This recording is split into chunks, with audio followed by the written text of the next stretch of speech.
Tem coisa que a gente não se acostuma nunca, né? Essa de gravar aula é uma coisa que eu ainda não me acostumei. Bom, então tá. Na aula passada, a gente, nas duas últimas aulas, na verdade, tem tratado o tema da extinção das obrigações. Eu disse que, propriamente, originariamente, as obrigações elas se extinguem por meio do que a gente conhece como adimplemento. Tá? Esse adimplemento ele pode ser de duas formas. Ele pode ser o adimplemento direto ou o adimplemento indireto. O adimplemento direto acontece quando há o cumprimento da obrigação nos exatos termos previstos no contrato, ou seja, no tempo, modo e lugar estabelecidos no contrato ou na lei. Tá? Esse é o adimplemento direto. O adimplemento indireto, por outro lado, ele vai se dividir em duas espécies de adimplemento indireto.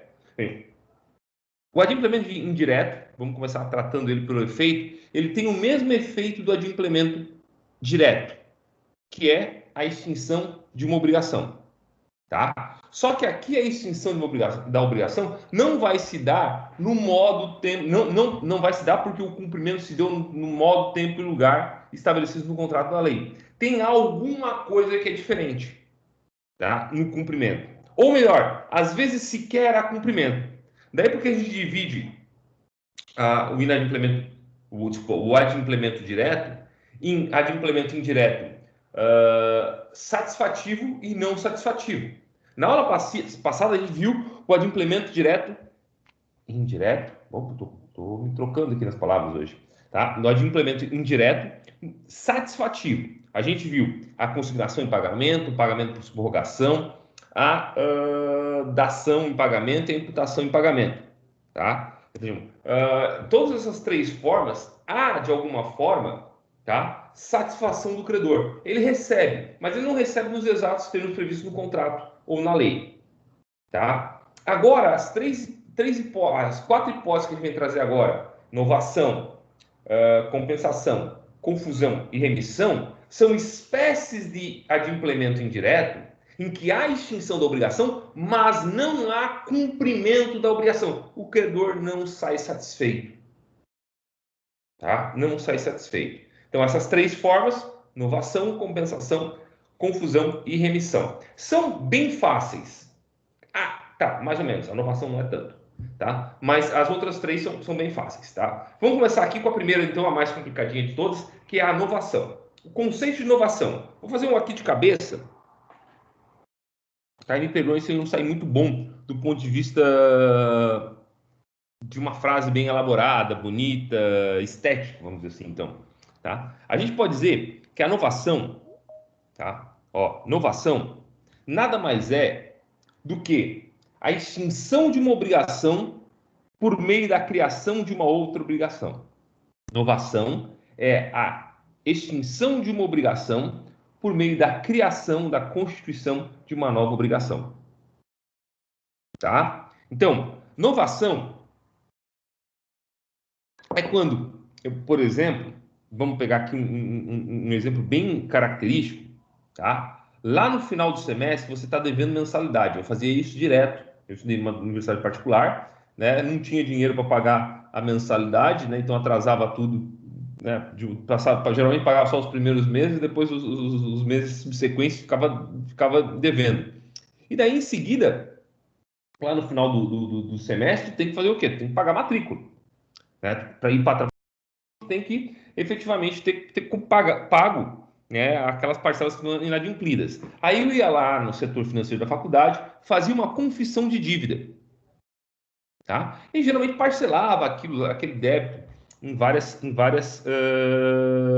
parcelas, né? Então, esse é um caso clássico de inovação. Por quê? Olha só, eu estou extinguindo obrigações anteriores, que eram o meu dever de pagar a mensalidade para a universidade onde eu estudava, tá? Por meio da constituição de uma nova obrigação. Não há pagamento, não há adimplemento de fato. O que há é a criação de uma nova obrigação com o objetivo de extinguir obrigação pretérita, obrigação anterior. Dá para entender isso? Vocês compreenderam o conceito de inovação? É fácil, tá? É fácil, tá? Professor, então por que o senhor disse que é difícil? É porque ela tem umas regrinhas meio chatas, tá? Então, vamos pegar aqui os requisitos da inovação. Bom, então olha só. primeiro requisito para inovação é a existência, vou botar aqui, a existência de obrigação anterior. Tá? Então, tem que haver uma obrigação anterior. Tá? E aí, o artigo 367, tá? Vou botar aqui, ó, vide artigo 367 do Código Civil. Ele diz assim, ó, salvo as obrigações simplesmente anuláveis, não podem ser objeto de inovação obrigações nulas ou extintas. Então, vejam, obrigações nulas ou extintas não podem ser objeto de inovação. Por quê? Porque não há uma obrigação anterior nesse caso. Tá? Então, essa é a primeira coisa que a gente tem que apontar aqui. Tá? Segunda coisa importante, vejam, a existência de obrigação anterior, a criação de nova obrigação. Tá? Que a gente vai dizer, que a gente vai chamar aqui a liquid novi. Tá? Latim sempre ajudando a gente. O que eu fiz aqui de burrada? Ih, gente, fiz burrada aqui. Não, cancelo aqui. A liquid novi. Tá? Então, criação de uma nova obrigação. Obrigação essa criada com o intuito de extinguir a obrigação anterior. E aí, o último requisito vai ser o animus, vou botar em latim, animus novandi, a vontade de inovar. Diz ali o artigo 361, olha ali, 361 do CC, tá? Não havendo ânimo de inovar, expresso ou tácito, mas inequívoco, a segunda obrigação confirma simplesmente a primeira, tá? Então, a segunda obrigação confirma simplesmente a primeira. Então, são 3 os requisitos da inovação. Primeiro, a existência de uma obrigação anterior. Segundo, a criação de uma nova obrigação. Terceiro, animus novandi, vontade de inovar. Tá? Deve haver um comportamento das partes apontando no sentido de que essa nova obrigação está sendo constituída para extinguir a obrigação anterior, sob pena de subsistirem 2 obrigações distintas. Perfeito? Tranquilo? Bom, sigamos então. Tem tem 3 espécies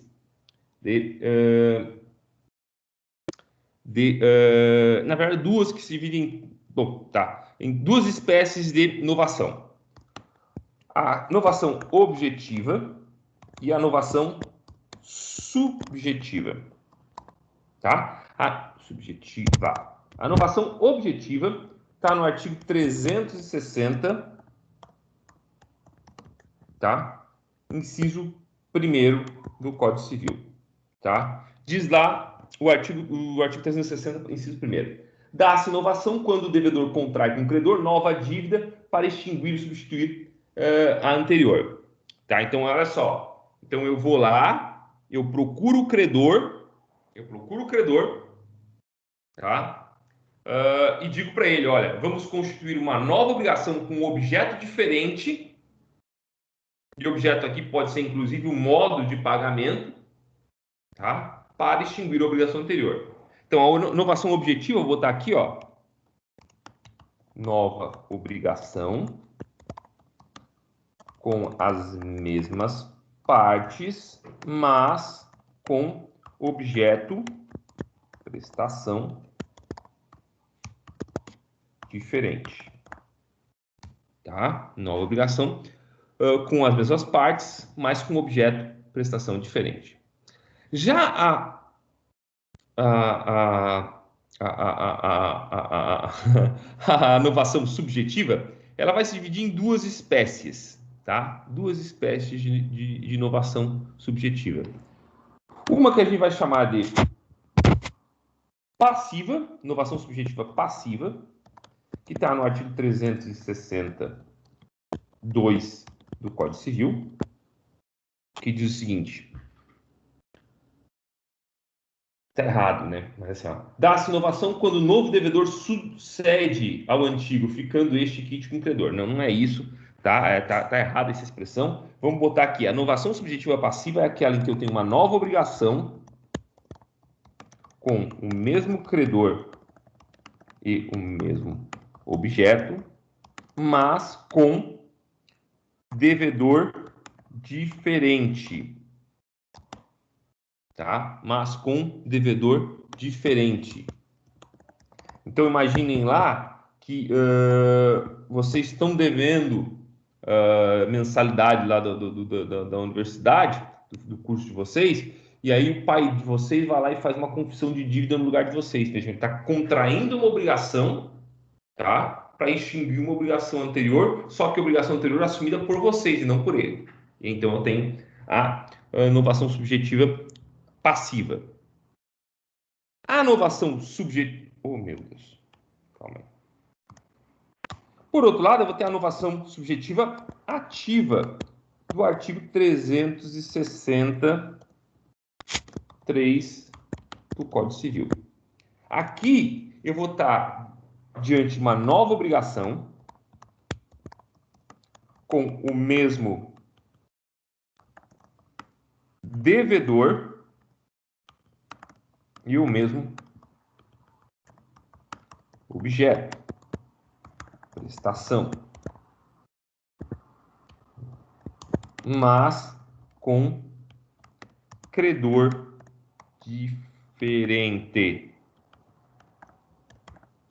Tá? Então, na inovação subjetiva ativa, tá? Se cria uma nova obrigação com o mesmo devedor, o mesmo objeto, mas com um credor distinto. Dúvidas? Então tá. Geralmente nessa parte tem dúvidas, mas como vocês quedaram-se em silêncio, vou botar lá em cima só. O professor. Oi. Boa noite, é Joana. Fala, Joana. Eu tenho dúvida. Claro. Para ser bem sincera, desde ali que você falou objetiva e a inovação pode ser objetiva e passiva. Não, ela pode ser objetiva ou subjetiva. A subjetiva se divide em passiva e ativa. E entre a passiva e a ativa, qual a diferença?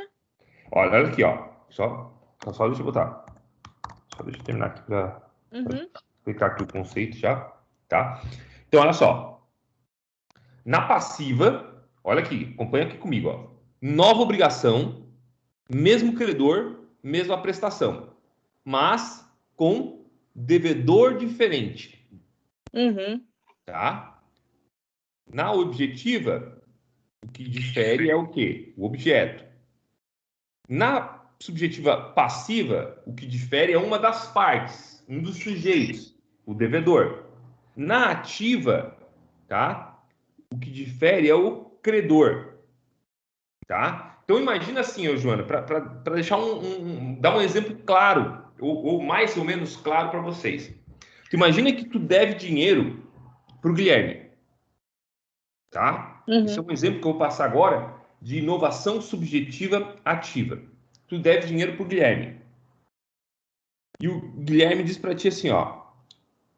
Joana, é o seguinte.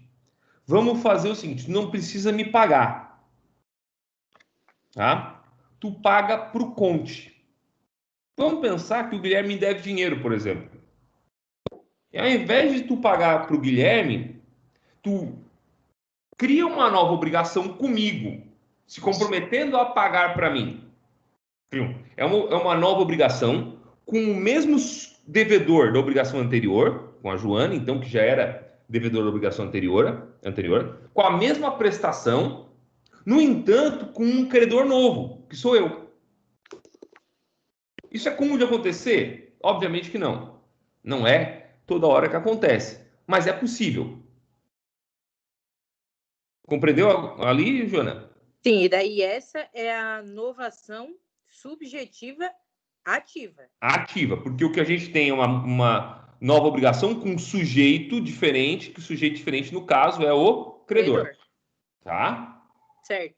Eu entendi ali. Daí a objetiva difere o objeto. Exatamente, a prestação. É como se fosse assim, ó. Tu me deve 100 mil reais que tu tem que pagar hoje, tá? E aí hoje, tu chega para mim assim, ó, Conte, eu não vou conseguir te pagar 100 mil reais.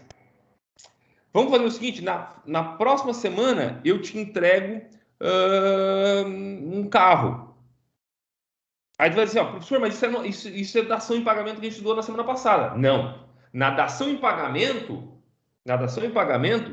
tu vai lá e na hora, tu chega para mim hoje e diz assim, ó, Conte, eu não tenho 100 mil reais, mas eu tenho esse carro para te dar agora. Tu aceita receber o carro ao invés de 100 mil reais? Aceito. A gente tem dação em pagamento. Na novação, não. Na novação, tu chega para mim hoje, data do vencimento, e diz assim, ó, Conte, vamos criar uma nova obrigação, tá? E aí eu te entrego esse carro daqui uma semana, daqui 2 semanas, tá? Então a gente já cria aqui uma obrigação, essa obrigação extingue, veja, não há pagamento, essa obrigação extingue a obrigação anterior, tá? E tu fica obrigada a um novo objeto, uma nova prestação, que é a entrega do carro agora. Sim. Ô, professor, deixa eu te fazer uma pergunta. Nesses casos aí, na próxima vez vai mudar a prestação. Uhum. Não entra, né, questão de, numa obrigação pecuniária, juros, multa, continua a mesma obrigação, só que com aquele valor acrescido, né? Então, exatamente. Pensa assim, ó, eu não sei se vocês já tiveram a oportunidade de fazer negociação, tipo, não pensem que é uma repactuação, tá? É um pouco mais complexo que uma repactuação. Pensa lá que tu deve para uma operadora de cartão de crédito, tá? Uhum. Teu crédito já está vencido, já tu está devendo, já está no SPC Serasa, etc. Tá? E aí eles te ligam para fazer um acordo. E eles dizem, ó, Joana, tu tá devendo lá, sei lá, 3 mil reais. Vamos fazer um acordo, tá? Tu deve 3 mil reais mais os juros e multa, dá 5 mil reais, e tu vai pagar, então, 10 parcelas de 500 reais. Tá? A partir de amanhã. Olha só, tu está criando uma nova obrigação com um novo objeto. Ah, professor, mas é dinheiro igual era antes. Não, não, não, não. O objeto mudou. Tá? Porque o objeto antes era a entrega de 10 mil, de 5 mil reais integral, tá? E agora passa a ser o pagamento de 10 parcelas de 500 reais. O objeto mudou, percebem? Ah, Temos um objeto distinto, tá? E aí que vem, já vou emendar aqui o que eu queria falar depois também, tá? Qual é o efeito disso daí? A extinção da obrigação. A partir do momento que tu confirma a inovação, a partir do momento que tu diz assim, ó, eu aceito esse parcelamento, vamos dizer assim, tá? O que vai acontecer? Vai haver extinção da obrigação, tá? Então, geralmente como é que tu confirma isso nesse caso desses acordos, assim? Pagando a primeira parcela. Quando tu paga a primeira parcela, tu confirma, é a tua aceitação, é o teu ânimos novante, que tu tá aceitando uma nova obrigação para extinguir a obrigação anterior. E aí, geralmente, o que acontece quando tu paga a primeira parcela? Tu tá no SPC, tu tá no Serasa? Tranquilo. Pagou a primeira parcela, a financiadora, a operadora de cartão de crédito, ela tem 48 horas para retirar o teu nome do Serasa. Por quê? Ora, porque não existe mais razão para tu estar inscrito no Serasa. Porque aquela dívida, vejam, está extinta pela inovação. Perfeito? Houve pagamento da dívida? Não. Houve a criação de uma nova obrigação. Só que a criação dessa nova obrigação extingue a obrigação anterior, desde que essa nova obrigação tenha sido criada com esta finalidade. Beleza?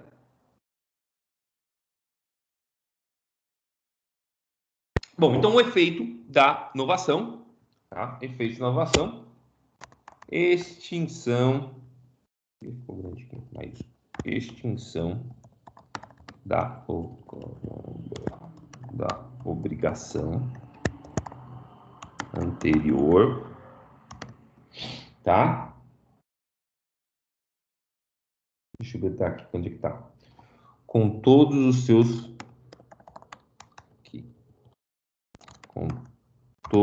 os seus acessórios e garantias. Então, se tinha uma fiança, por exemplo, tá? Essa fiança fica extinta, salvo se o fiador expressamente concordar em ir para essa nova obrigação. Tá? É o que diz o artigo 364.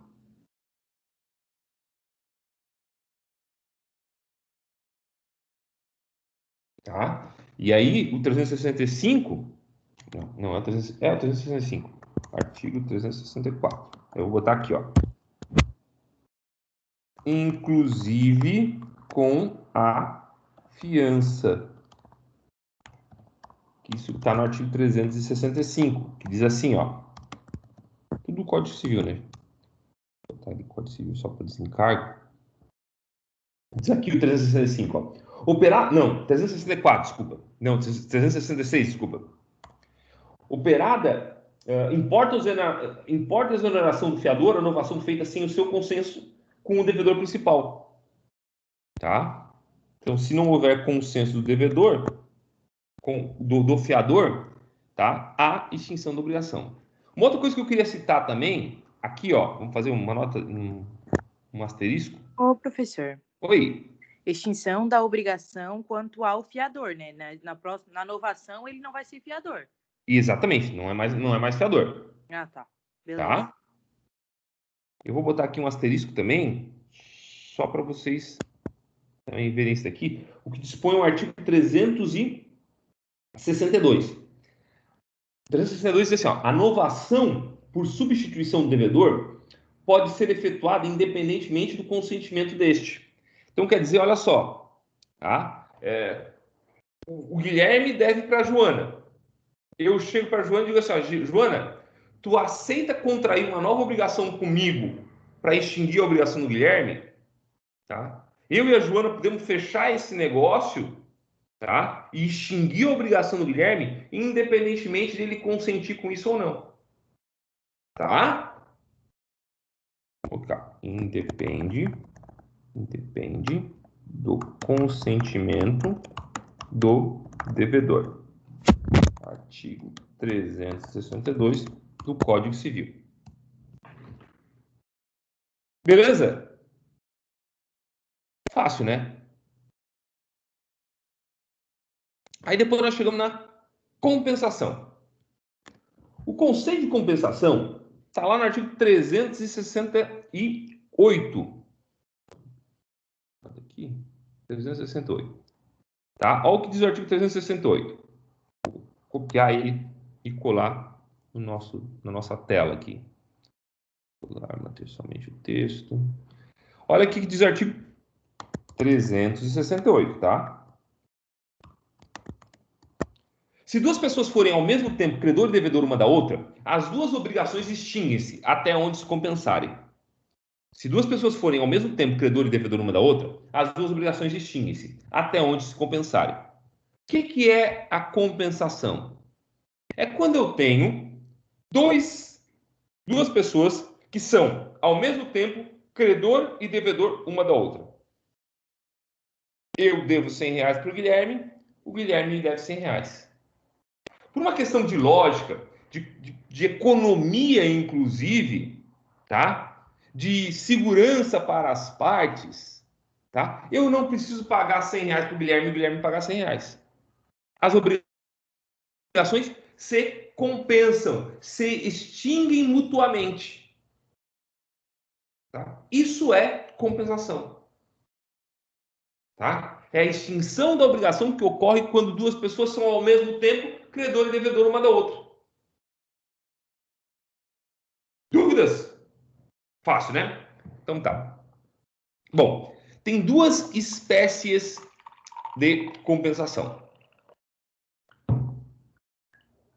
Tá? Duas espécies de compensação. Quais são as duas espécies de compensação? Uma é a compensação que a gente vai chamar de compensação legal. Tá? É quando estão presentes os requisitos previstos. Não, vou botar assim, ó. Quando estão presentes os requisitos previstos na lei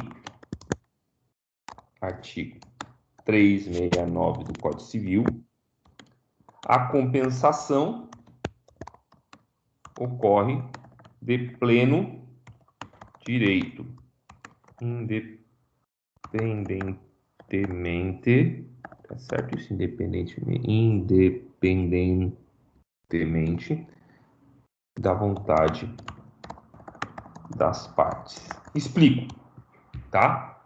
Vou botar aqui letra maiúscula para... Explico. Olha só, o que é a compensação legal? A gente vai ver agora, daqui a pouco, tá? O artigo 369 diz o seguinte: a compensação efetua-se entre dívidas líquidas, vencidas e de coisas fungíveis. Então, se eu e o Guilherme devemos R$100 um para o outro, tá? A obrigação se extingue, a minha obrigação se extingue e a obrigação dele se extingue, tá? Independentemente de a gente querer ou não que se extinga. Então, o Guilherme vai chegar para mim e dizer assim, ó, Conte, olha só, eu não vou te pagar os R$100 porque está me devendo R$100, você também não precisa pagar os R$100 e fica por isso mesmo. Tá? E eu digo, não quero. Eu quero receber os R$100. Tá? E o Guilherme diz, não. A dívida está extinta de pleno direito. Tá? O simples fato de ele me dever R$100 e eu dever R$100 para ele, nas condições do que diz o 369, daqui a pouco eu vou trabalhar melhor isso, tá? Faz com que haja extinção da obrigação. A obrigação está extinta. Tá? E aí, mas vamos dizer que eu sou chato pra caralho e resolvo ingressar com uma ação de cobrança contra o Guilherme. Tá? Entrei com uma ação de cobrança contra o Guilherme, dizendo que o seu juiz está aqui, ó, a prova efetiva da dívida, tá? O Guilherme está me devendo, não pagou, sacana, picareta, bandido, tá? O Guilherme é citado, vai apresentar a defesa. O que ele vai fazer na defesa dele? Vou botar assim, ó, da compensação. Excelência, conforme documentos acostados aos autos nessa contestação, tá? O autor da ação é devedor do réu, da mesma quantia de R$100. Logo, por força do que preconiza o artigo 368 e 369 do Código Civil, tá? Sendo ambas as dívidas, tá? Da mesma natureza, estando ambas as dívidas vencidas, tá? Sendo ambas as dívidas líquidas, tá? Elas se extinguiram. E o juiz vai decidir o quê? Ele vai dizer assim, ó, realmente, o Conte não tem direito a exigir do Guilherme o pagamento. Em procedência da ação. Aliás, da ação não, pedido. Compreenderam o que é a compensação legal? Então tá. Bom, por outro lado, eu tenho a compensação convencional. Tá? Bom, olha só. Se a compensação legal é aquela que ocorre independentemente da vontade das partes, tá? Essa compensação convencional é aquela que depende da vontade das partes, perfeito? As partes precisam convencionar. É quando não estão presentes alguns dos requisitos do 369, tá? Mas ainda assim as partes dizem, olha, nós vamos começar. Tá? Eu devo para o Guilherme R$100, ele deve R$100. Dívidas líquidas, vencidas e fungíveis entre si. Compensação legal. Corre a extinção da obrigação de pleno direito. Tá? Beleza. Agora, o Guilherme deve R$1.000, tá? E aí, eu tô saindo da minha garagem, dou uma ré equivocada e acaba apalroando o carro do Guilherme. Tá? A gente não sabe quanto custa, tá? A arrumação do carro do Guilherme. Logo, não existe liquidez entre as dívidas, perfeito? Liquidez é o quê? É quando eu sei o quanto é devido, tá? Eu sei quanto o Guilherme me deve, R$1.000. Mas enquanto o Guilherme não for lá no martelinho de ouro e fazer um orçamento do conserto do veículo dele, tá? Eu não sei quanto eu devo para ele. Então, não há liquidez entre as dívidas, perfeito? Em tese, isso impede a compensação de pleno direito, tá? No entanto, nada impede que eu e o Guilherme chegamos lá, convencionamos. Não, vamos fazer o seguinte, ó, Guilherme, vamos fazer um acordo. Sabe aqueles R$1.000 que você está me devendo? Fica por conta do reparo do carro. Acho que em 2 obrigações. Compensou, tá? Mas de pleno direito, independentemente da vontade, não, depende da vontade das partes, tá? Ó, vou botar aqui, quando não estão presentes os requisitos legais. O Word tem um negócio de voz, né? Eu devia usar esse negócio de voz no Word. Deixa eu ver. Tá, não vou fazer isso agora no meio da aula, né? Mas vamos fazer um teste. Na próxima aula, quem sabe eu já faço assim. Tá? Então, quando não estão presentes os requisitos legais, mas as partes optam por compensar as dívidas. As dívidas. Perfeito? Fácil, né? Então, vou botar aqui, ó. Compensação legal, vou destacar só. Negrito sublinhado. Compensação convencional.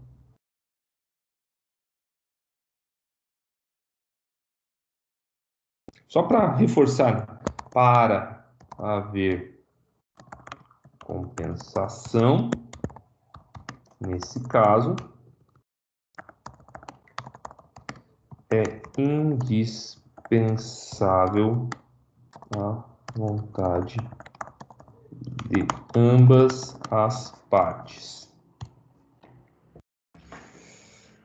Show? Beleza? Então tá. Eu tô vendo que a aula vai ser razoavelmente curta hoje. Bom. Poupa minha garganta que tá meio detonada aí hoje.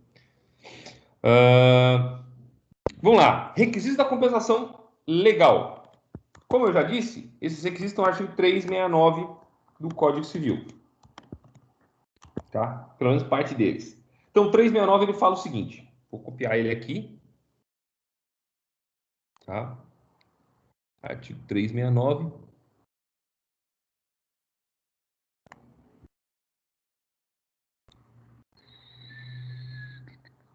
Ó, a compensação efetua-se entre dívidas líquidas, vencidas e de coisas fungíveis. Faltou fungíveis. Tá? Então, líquidas, vencidas e de coisas fungíveis. Então, aqui tá aqui 369, a gente vai ver que são 3 requisitos. Quais sejam? Liquidez, tá? Liquidez, exigibilidade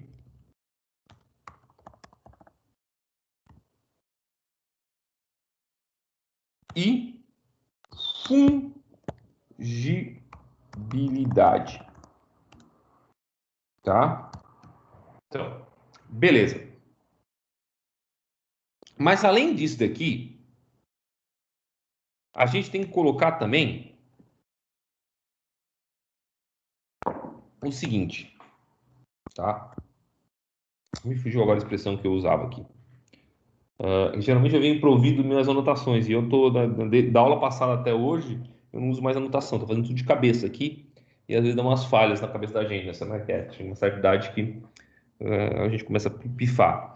Mas vamos pensar aqui, ó. O 369 ele exige que haja liquidez, exigibilidade e fungibilidade, tá? Mas é óbvio que precisa ter identidade entre os sujeitos de 2 ou mais obrigações. Vocês entenderam o que eu quero dizer? Que identidade dos sujeitos entre 2 ou mais obrigações? É preciso que, para que haja compensação, que eu devo para o Guilherme, que o Guilherme deva para mim. Não pode haver compensação, como regra, tá? Entre uma dívida em que o Guilherme deve para mim e uma dívida que a Joana deve para o Guilherme. Perfeito? Porque não há identidade, há obrigação, tá? Mas não há identidade entre os sujeitos que compõem essas duas obrigações. Consegui me expressar bem? Acho que sim, professor. Mas e nesse caso aí, se tu deve para mim, eu devo para a Joana e a Joana deve para ti? Se forma em mais de 2 pessoas? Então, aí nesse caso, tu tem que fazer uma novação. É o caso da novação Certo, certo. que a gente viu ali anteriormente. Sim, sim. Tá? Não pode haver compensação. Salvo se, e aí vem uma coisa importante, tá? Salvo se a Joana for fiadora. Se a Joana for terceira interessada, tá? Então eu vou botar aqui, ó. Vou pegar esse vínculo aqui. Não, não é isso que eu queria fazer. Oh, meu Deus. Socorro. Aqui, tá. Então, olha só. Vou botar aqui. Só podem compensar aqueles que forem credor e devedor de obrigações mútuas, tá? Isso é basicamente o que eu estou falando anteriormente, tá? No entanto, o artigo 372, ele vai dizer assim, ó, o devedor somente pode compensar com o credor o que este lhe deve. Beleza. O devedor só pode compensar com o credor o que este lhe deve. Tá? Então, eu só posso compensar com o Guilherme o que ele deve para mim. Se ele for meu devedor, por óbvio. Mas, e aí vem a parte importante, Guilherme, mas o fiador pode compensar sua dívida com a do seu credor ao afiançado. Vai pensar assim, puta, complicado isso daí, né? Bom, olha só, gente. Pensa o seguinte. Tá, isso daqui, com um quadro já é difícil de explicar. Sem quadro vai ser bem complexo. Mas vamos tentar. Tá? Pensa assim, gente, ó. Eu devo pro Guilherme.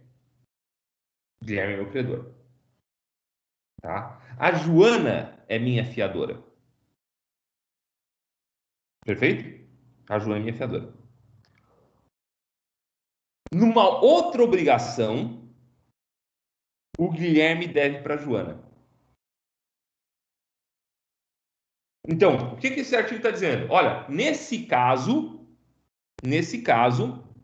a Joana pode, mesmo ela não sendo a devedora na obrigação entre o Conte e o Guilherme, na medida que ela é terceira interessada, que ela é fiadora, ela pode compensar a dívida que o Guilherme tem com ela com a dívida que o Conte tem com o Guilherme, desde que ela seja fiadora, ou seja, desde que ela seja terceira interessada.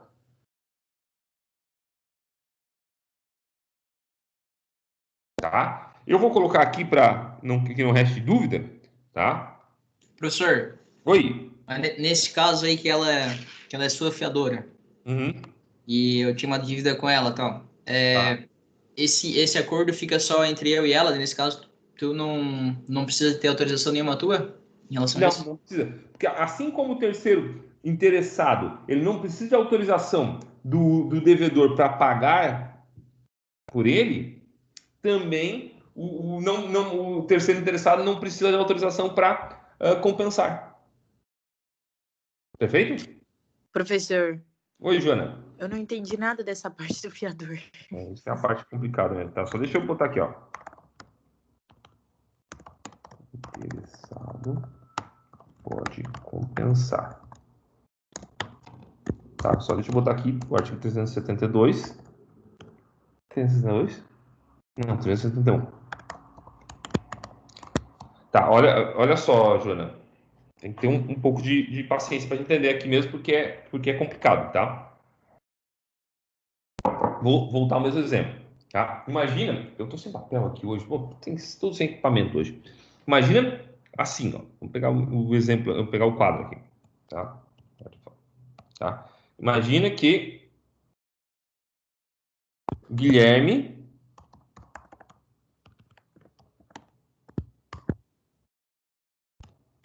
credor de Conte, devedor, com Joana de fiadora.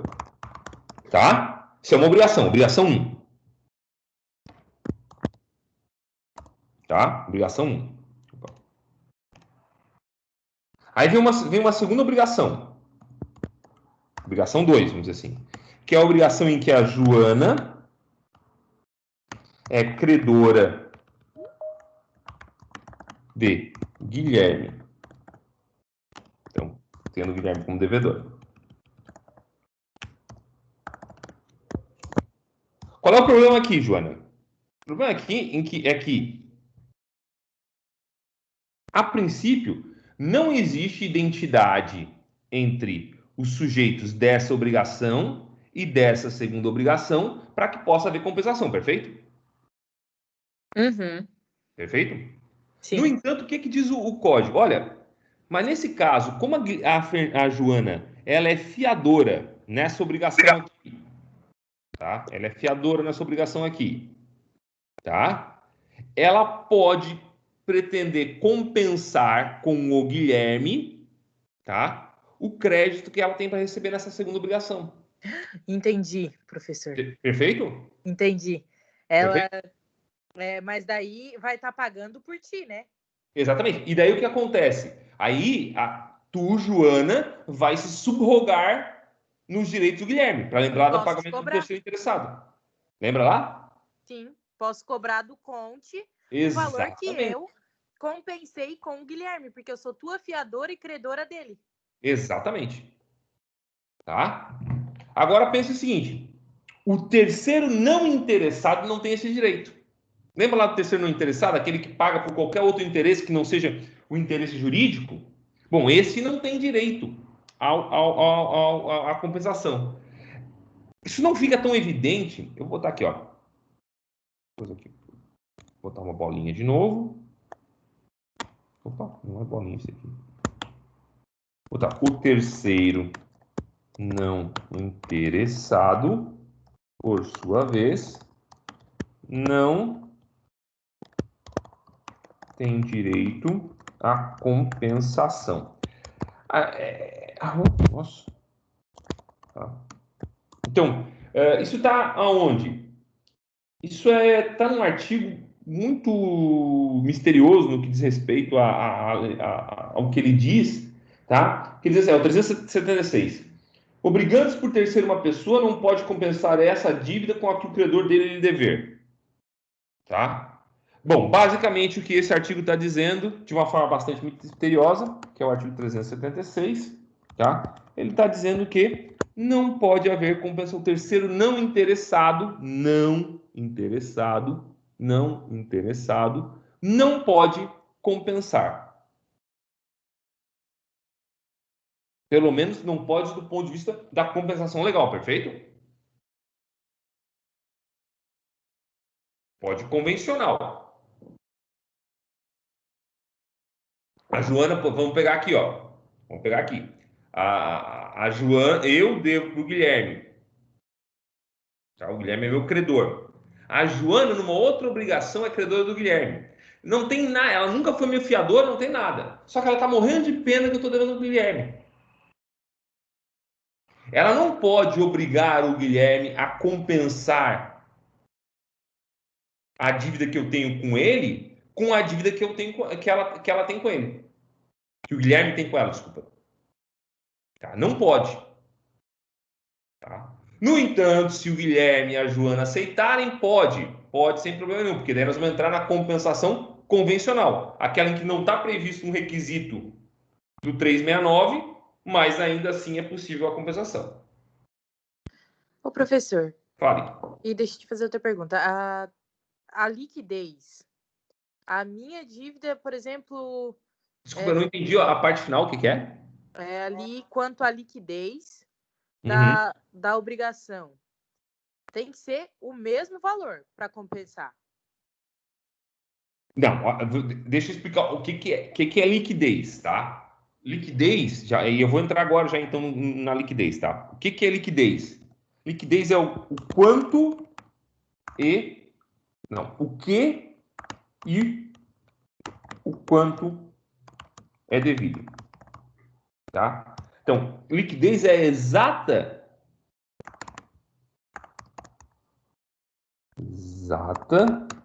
definição do que e do quanto é devido. Tá? Então, quando eu falo em liquidez, tá? Eu estou dizendo que eu sei exatamente quanto e o que eu devo. Tá? Agora, se eu devo R$100 para o Guilherme e o Guilherme deve 50, tá? Pode haver compensação mesmo assim. Tá? Pode haver compensação mesmo assim. Só que a compensação vai ser parcial. Então, ao invés de eu ter que pagar R$100 para o Guilherme, eu vou pagar só 50. Porque 50 compensou. Tá? Entendi. Era Só, essa a minha dúvida. só que o que importa é saber o quanto é devido. O que é devido e o quanto é devido. Para que possa haver compensação. Tá? Quando eu falei lá da compensação convencional, o que eu citei para vocês? Ó, tem aquela obrigação lá que eu tenho que restituir para o Guilherme os R$1.000. Aliás, o Guilherme tem que pagar para mim os R$1.000. Então, eu sei exatamente o que e quanto é devido. O que? Dinheiro, R$1.000. Tá? E por outro lado, na hora que eu abalroei o carro do Guilherme, eu sou obrigado a reparar o carro.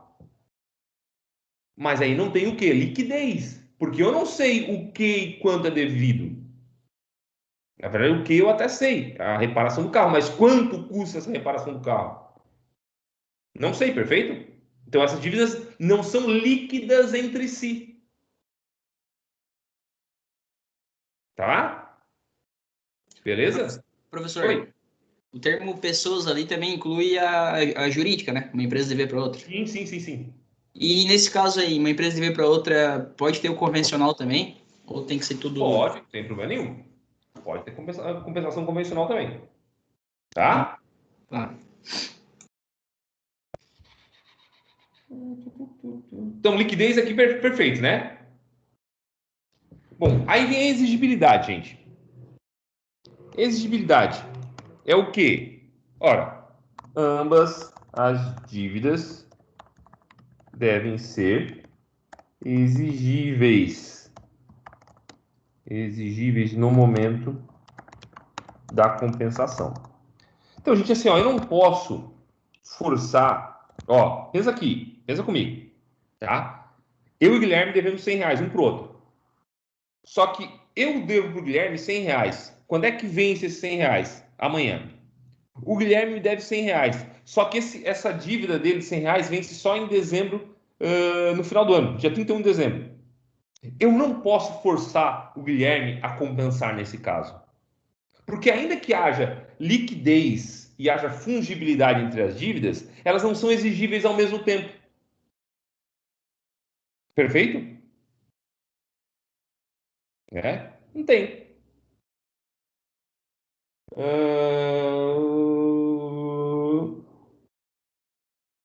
Aí o 372 vai falar do prazo de valor, o prazo de favor, tá?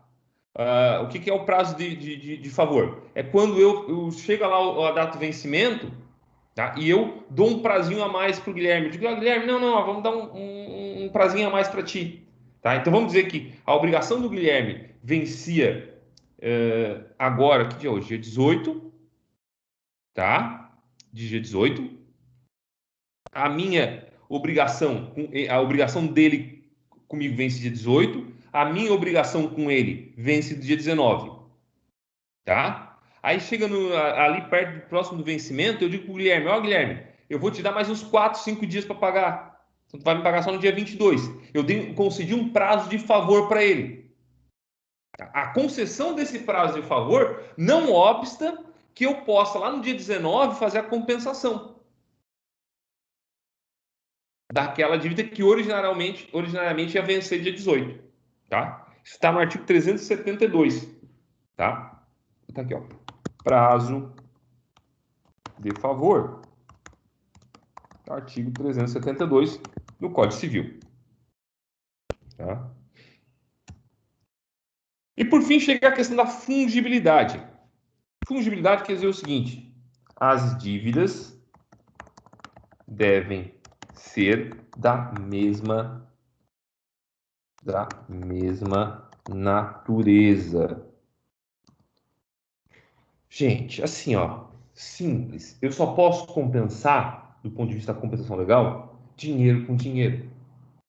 Eu não posso compensar uma obrigação pecuniária com uma obrigação de fazer. Eu não posso compensar uma obrigação que tenha por objeto a entrega de um celular com a obrigação que tenha por objeto a entrega de dinheiro. Por quê? Ora, porque são prestações que não são fungíveis entre si. Tá? Não são fungíveis entre si. Perfeito? Mas ainda assim, quando as prestações são fungíveis entre si, também vai ter uma situação em que não há compensação, que é o que está no artigo 370, tá? Quando as coisas fungíveis, elas são de qualidade diferente.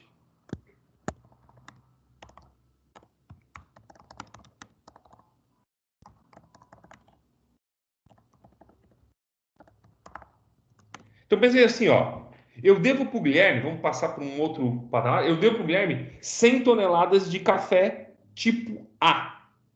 O Guilherme me deve 50 toneladas de café tipo B. Ainda que haja fungibilidade aqui entre as prestações, é café, elas diferem na qualidade.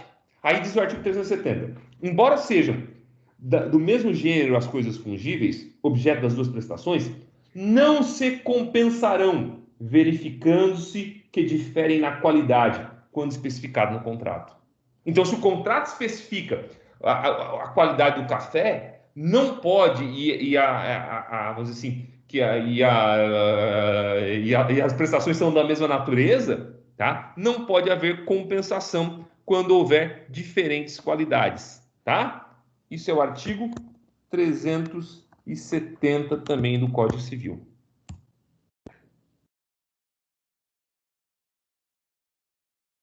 Tá? 370 do Código Civil.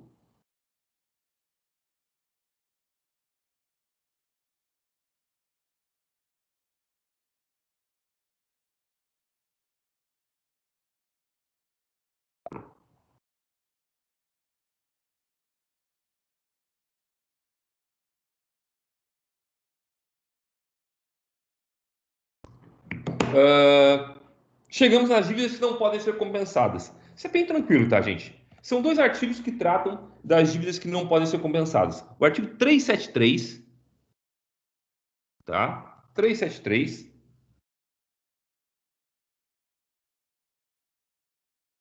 E o artigo 375.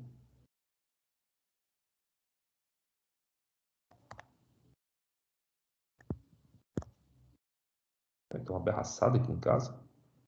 O que tá vendo? Ô, cacete. Só um minutinho que deu problema aqui. Essa tecnologia. Eu tenho que comprar um mouse, mas tá difícil até isso. 375 aqui. Tá? Então, dívidas que não podem ser compensadas. Olha só, primeiro aqui, ó.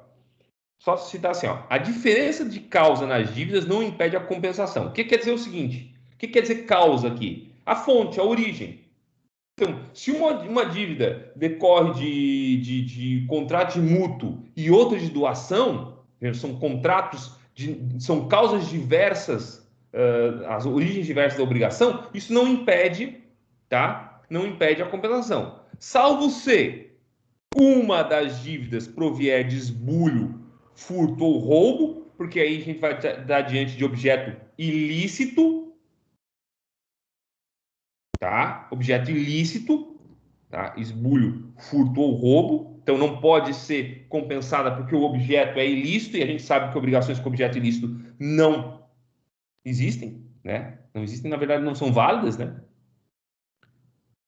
Se uma se originar de comodato, depósito ou alimentos. Aqui são duas situações distintas, tá? Olha só, comodato e depósito são espécies de contratos em que a gente não pode dizer que há fungibilidade entre dívidas. Tá? Por quê? Porque tanto o depósito quanto o comodato, eles pressupõem a existência de coisas infungíveis. Tá? Infungíveis, insubstituíveis. Tá? Tanto a ideia de comodato é o que é empréstimo de coisa infungível, ao contrário do mútuo, que é empréstimo de coisa fungível. Tá? Já a questão de alimentos não podem ser compensados porque os alimentos eles são necessários à subsistência do devedor. Então pensa lá, ó, eu devo prestação alimentícia para o meu filho, tá? Meu filho tomou um empréstimo de mim. Eu não posso, tá, deixar de pagar a prestação alimentícia sob a alegação de que eu estou descontando essa prestação alimentícia do empréstimo que eu concedi a ele. Tá? Por quê? Porque a prestação alimentícia ela tem a natureza de subsistência. Claro que nada impede, desde que meu filho já seja maior de idade, tá? Vamos deixar isso claro, né? Porque senão não vale isso. Tá? Nada impede que eu e ele convencionemos no sentido da compensação convencional. Tá? Se uma for de coisa não suscetível de penhora, também é a mesma coisa. Se o bem é impenhorável, aí ó, vou botar aqui, ó, vou botar aqui do lado para vocês saberem. Bens impenhoráveis. Artigo 833 do CPC.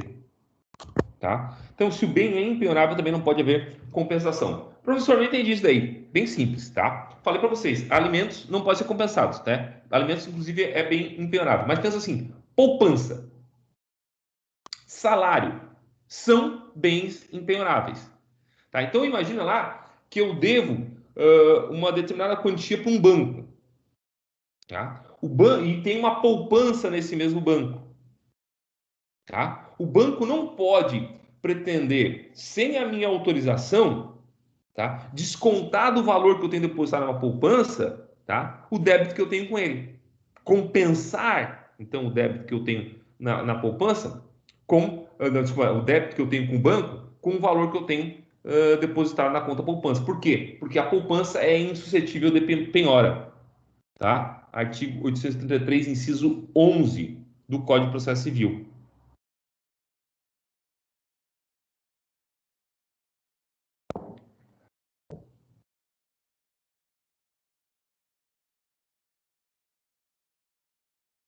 E o 375, gente, ele é o contrário da compensação convencional. O que é a compensação convencional que a gente estudou ali antes? A compensação convencional é aquela em que não estão presentes os requisitos do 369, ou seja, as obrigações não são líquidas, vencidas e fungíveis entre si, mas as partes decidem compensar mesmo assim. No caso do 375, as obrigações são líquidas, vencidas e fungíveis entre si, mas as partes expressamente colocam lá no contrato que não cabe compensação, que elas não querem que aquela dívida seja compensada. Perfeito?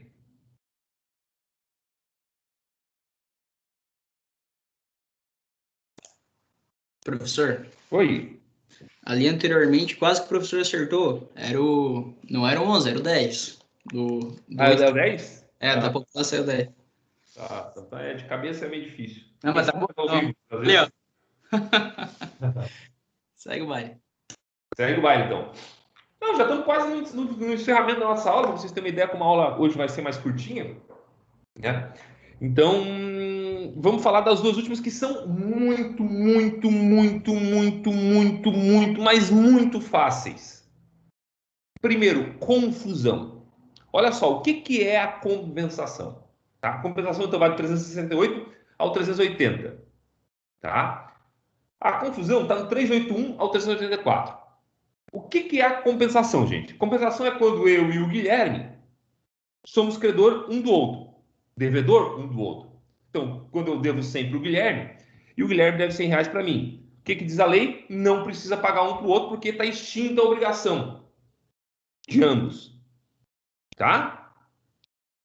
A confusão, justamente porque a lei diz, não faz sentido o Conte dar R$100 para o Guilherme e o Guilherme dar R$100 para o Conte.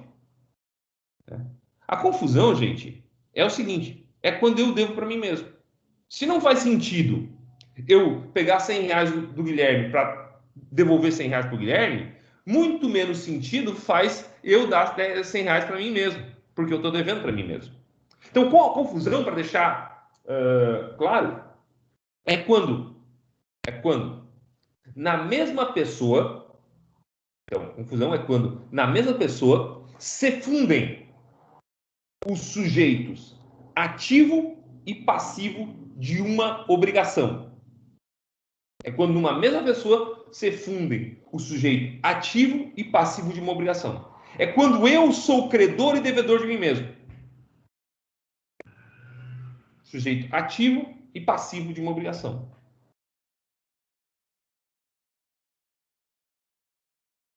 Professor, quando isso acontece? Vamos pegar um exemplo muito comum. Uma empresa compra outra. E essa outra empresa devia para a empresa que está adquirindo ela.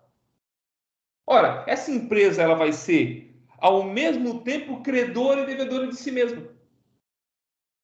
O que vai acontecer com essa obrigação? Vai se extinguir. Tem mais um exemplo, professor? Tem, poucos, são pouquíssimos exemplos.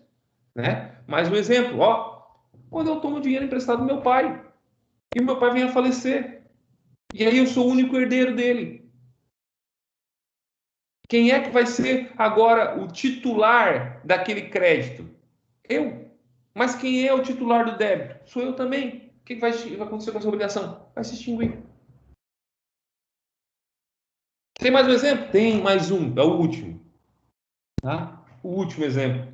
Pensa lá, velhinha, tem não tem descendente, não tem nada. Não tem descendente, não tem nada.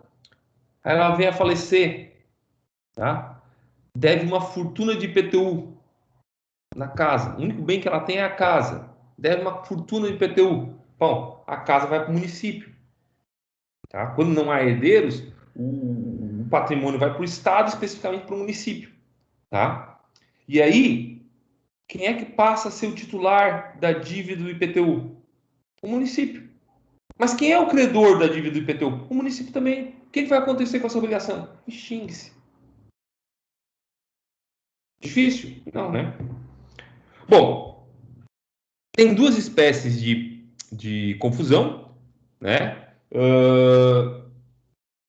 Que na verdade estão lá no 382, tá? Vou botar aqui 382, artigo 382 do Código Civil, que são a confusão total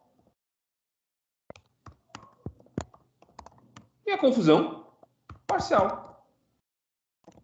Tá, professor, agora você me confundiu. Como assim confusão total e confusão parcial? Simples pra cacete, gente. Viu o caso ali do meu pai?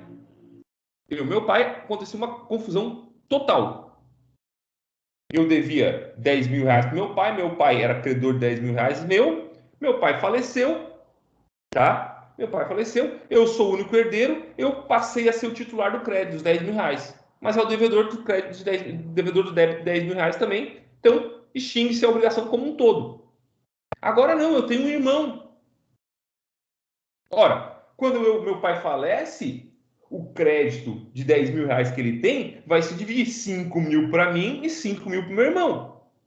Então, o que vai acontecer? Vai haver uma confusão parcial. Os 5.000 da minha parte vai haver confusão. Ou seja, vai haver extinção do débito. No entanto, meu irmão continua com o crédito dos R$5.000 dele, que ele pode exigir de mim em pagamento. Isso é a confusão parcial. Tá? Outra coisa que é interessante destacar aqui, que é o que está no 384. 384 diz assim, cessando a confusão para logo, se restabelece com todos os seus acessórios a obrigação anterior. Então, olha que interessante. Imagina lá eu estava falando para vocês da história do município. Vamos dizer, o município foi lá e recebeu o bem. Estou fazendo aqui uma suposição que é bem pouco provável. Tá? O município foi lá e recebeu o bem. Aí depois aparece um herdeiro do nada. O que vai acontecer? O bem que estava na esfera patrimonial do município vai para a esfera patrimonial do herdeiro. Perfeito? Aquela confusão que tinha acontecido e tinha extinto a dívida não existe mais, porque já não existe mais identidade entre credor e devedor. De forma que a dívida vai se reestabelecer com todos os seus acessórios e garantias. Beleza? Beleza, professor. Eu ia fazer essa pergunta aí do caso da velhinha que morre sem deixar herdeiro. Beleza, daí a prefeitura, bom, vai lá e toma com dívida, daí a gente tem uma confusão ali, né? Exatamente. E no caso dela indicar um herdeiro que tenha condição ali de pagar esse IPTU atrasado, essa dívida aí. Aí isso nada tem a ver com o que a gente estudou em relação a essas Como é que é? Desculpa, Guilherme. Se a pessoa falece e faz no testamento dela, ela deixa esse imóvel para uma pessoa, Tá. mas deixa com as suas dívidas ali, com a dívida. A dívida, ela vai no limite do patrimônio, tá? Então vamos dizer assim, se ela legou o imóvel de 100 mil reais, o valor do imóvel é 100 mil reais, mas ela está devendo 100 mil reais de dívida, Perdeu. Tá? Esses 100 mil reais vai ser assumido pelo herdeiro. E se ele não quiser assumir, daí perdeu. Daí perdeu. Tá? Mesma coisa, se ele assumir, se o imóvel vale 100, que ele vai herdar, e a dívida é 50 mil, né? Ele vai ser obrigado aos 50 mil. Tá? E ele... Fala. Não, mas a gente vai entrar num outro tema, mas ele poderia recusar também, não quero isso aqui, deixa para outro. Pode, eu não tenho certeza absoluta disso. Só deixa eu pegar um negócio aqui no chão. Aí. É que não é pauta da aula. Isso é né? coisa, eu acho que até a Valéria está aqui em casa, ela deve saber responder. Tá? Mas eu não posso falar para vocês, não, porque eu não sei essas coisas de sucessões. Eu vou contar uma história para vocês. Eu não fiz sucessões na faculdade, eu fugi dessa disciplina, tá? Porque eu tinha pavor de direito de família, tá? E eu resolvi não estudar isso daí. Tá? Sucessões eu tive oportunidade de não estudar, não. Meio como Não, tranquilo. Foge da nossa toada aí. Professor, em relação ao imóvel vale 100, mas ele deixou uma dívida incrível de 110 mil. Aí não tem jeito. Só pelo. Eu usei o exemplo errado. Eu queria fazer o contrário. É exatamente isso. É no limite do que foi legado. Se o patrimônio vale 50 mil, tá? Ele vai responder só por 50 mil. Professor, mas sim por ser um bem infungível, a pessoa, não, mas eu quero pagar porque eu quero ter esse imóvel aí. A pessoa poderia, não, deixa que eu pago 110 e fica o imóvel que vale 100. Sem problema nenhum também. Tá? Tá. Beleza? Então, gente, daí por fim a remissão. A remissão que eu acho um conceito bem bonitinho, né? Ela é meio cor-de-rosa, meio gay, assim, vamos dizer assim. Porque, olha, a versão estereotipada, né? A remissão nada mais é do que, olha, eu acho lindo esse conceito, a liberação graciosa da dívida. Olha que bonitinho, a liberação graciosa da dívida. Basicamente, o que é remissão? Isso é a doutrina que fala, tá, gente? A remissão nada mais é, gente, do que o perdão da dívida. Quando eu falo em remissão, tá? Eu nem sei se eu estou lá na remissão aqui, tá? Quando eu falo em remissão, eu estou falando do perdão da dívida. Tá? Só que é o perdão da dívida, gente, que tem que ter necessariamente a aceitação do devedor. Então, olha só, isso é muito louco, tá? Muito louco mesmo. Sei lá, se é louco também. Vocês podem achar que é uma coisa normal, mas sempre me chamou muita atenção. Se o Guilherme chegar e disser para mim assim, ó, Conte, eu tô te perdoando da tua dívida. Tu tá me devendo? Não tá me devendo mais. Mas eu expressamente não aceito, tá? Essa remissão, tá? O que acontece? A obrigação não está extinta. A remissão no direito brasileiro, não é em todo o ordenamento jurídico assim, mundial, mas no direito brasileiro especificamente, a remissão é um negócio jurídico bilateral. Tem que ter uma dupla vontade. a vontade do credor em remir, a vontade do credor em perdoar e a vontade do devedor em aceitar o perdão. Se o devedor não aceita o perdão e se essa aceitação não é feita de forma expressa, tá? Não há extinção da obrigação. Tá? Por isso que o 385 vai falar: a remissão da dívida aceita pelo devedor, tá? Aceita pelo devedor, tá? Extingue a obrigação, mas sem prejuízo de terceiro. Sem prejuízo de terceiro a gente vai trabalhar sobre daqui a pouco. Beleza?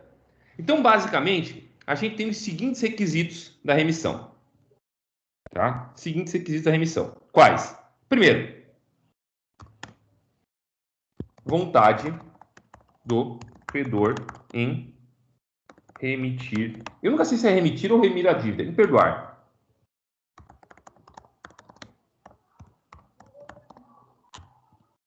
Perfeito? Segundo, aceitação do devedor. Tá? Aceitação do devedor. Obviamente também, gente, como é um negócio jurídico, né, essas partes, credor e devedor, elas devem ser capazes, né, tem que ter capacidade. Tá? Não vou nem bater nessa tecla. E por fim, gente, não pode haver prejuízo para terceiro. Semestre passado, vocês estudaram um negócio chamado fraude contra credores. Artigo 158. É 158 ou 159? 158, eu acho. 158 do Código Civil. Olha o que diz o artigo 158 do Código Civil. Os negócios jurídicos... Não, os negócios de transmissão gratuita de bens ou remissão de dívida, se os praticar o devedor já insolvente ou por eles reduzidos à insolvência, ainda quando o ignore, poderão ser anulados pelos credores quirografários, como lesivos dos seus direitos. É a fraude contra credores. Então, o que diz esse artigo? Olha só, o Guilherme me deve 100 mil reais. Eu devo dinheiro para vocês todos que estão na sala. Todo mundo. Tudo que eu tenho de patrimônio é esses 100 mil reais que o Guilherme me deve. Aí eu chego para o Guilherme e falo: Guilherme, seguinte, tá? O que é um peido para quem está cagado, como já se diz, né? Te perdoo da dívida. O Guilherme, prontamente aceita. Tá? Essa remissão pode ser anulada por configurar fraude contra credores. Então, qualquer um de vocês aí pode entrar com uma ação para anular essa remissão e daí poder pedir a penhora desse valor a receber. Dúvidas? Eu vou botar aqui, então, ver artigo 158. Ver artigo 158 do Código Civil, fraude contra credores. Bom, a remissão ela pode ser total ou parcial, tá? E ela pode ser expressa, é a regra, ou tácita, tal como no artigo 386. Então, a remissão expressa é aquela em que o devedor expressamente aceita a remissão. Tá? A tácita não. A tácita diz assim, 386. A devolução voluntária do título da obrigação, quando por escrito particular, prova desoneração do devedor e seus co-obrigados, se o credor for capaz de alienar e o devedor capaz de adquirir. Gente, pensa aqui comigo, ó aqui, bem simples, tá? O Guilherme emitiu um cheque para mim, para pagar uma dívida minha, tá? Eu chego pro Guilherme e digo assim, Guilherme, tá aqui, tô te devolvendo o cheque, tá? O Guilherme recebe, porque eu não quero te cobrar essa dívida, eu quero te perdoar. A devolução do cheque, a simples devolução do cheque, sem que o Guilherme manifeste expressamente a sua vontade de aceitar o perdão, pelo simples fato de ele aceitar o cheque, que ali no caso é o título da obrigação, já faz presumir que ele aceitou a remissão, o perdão da dívida. Perfeito? O que tu acha, Guilherme? Perfeito ou não é perfeito?